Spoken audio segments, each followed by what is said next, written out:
জমাইতাছি। কেন? রোজগার শেষে খরচের পর যে টাকাটা থাকে সেইটাই বাঁশের বাক্সটার ভিতরে জমাই। যখন 1000 টাকা হইব তখন জমানো শেষ হইব, তখন সবাই মিল্লা দেশের বাড়িতে যামুগা।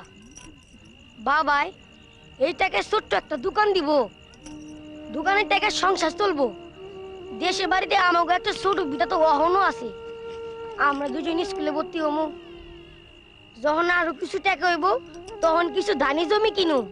গাই কিনুনের কথাটা কইলেন ভাইজান। হ, জমি কিনা হইলে 2টা গাইও কিনুম।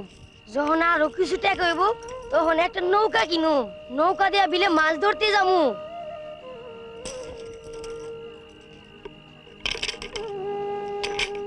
পোলাডারে ওর বাসায় দিয়ায়, কান্নাকার পোলা, বাপ মা কান্তাছে।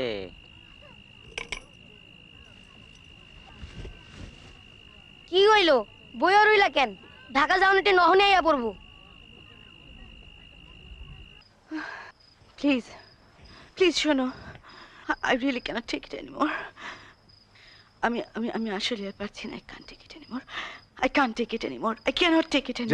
জেসমিন, তুমি শান্ত হয়ে এখানে একটু বসো তো, বসো।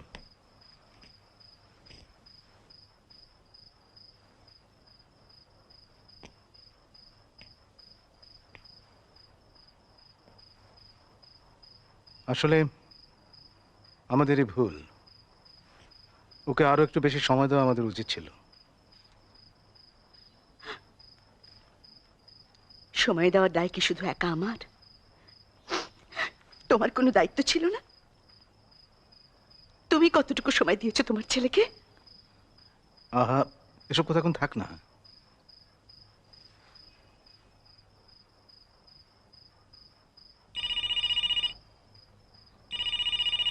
হ্যালো হ্যালো,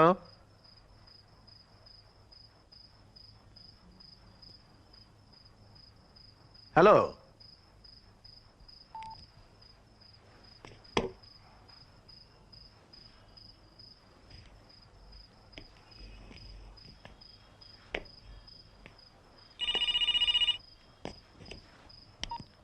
হ্যালো, শুনুন, আপনার ছেলেকে আমরা কিডন্যাপ করেছি।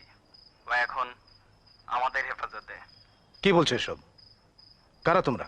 উত্তেজিত হবেন না, ধমকও দেবেন না। আপনার ছেলেকে যদি জীবিত পেতে চান তাহলে আমাদের কথা মতো কাজ করতে হবে। কি কি বলতে চাও তোমরা? আপনার ছেলেকে অক্ষত অবস্থায় ফেরত পেতে চাইলে কাল সকাল 9টায় 20 লক্ষ টাকা নিয়ে মিরপুর ব্রিজের কাছে হাজির থাকবেন। মনে থাকে যেন, 20 লক্ষ টাকা। কোনো রকম চালাকি করলে বা পুলিশকে জানালে আপনার ছেলের লাশ পাবেন। আমি আমার ছেলের সঙ্গে কথা বলতে চাই। ওর সাথে এখন কথা বলা যাবে না, ও এখন ঘুমোচ্ছে। আমি তোমাদের কথা বিশ্বাস করি না। বিশ্বাস করা না করা আপনার ব্যাপার, তবে আমাদের কথা মতো যদি কাজ না করেন তাহলে আপনার ছেলেকে জীবিত ফেরত পাবেন না। Hello hello hello.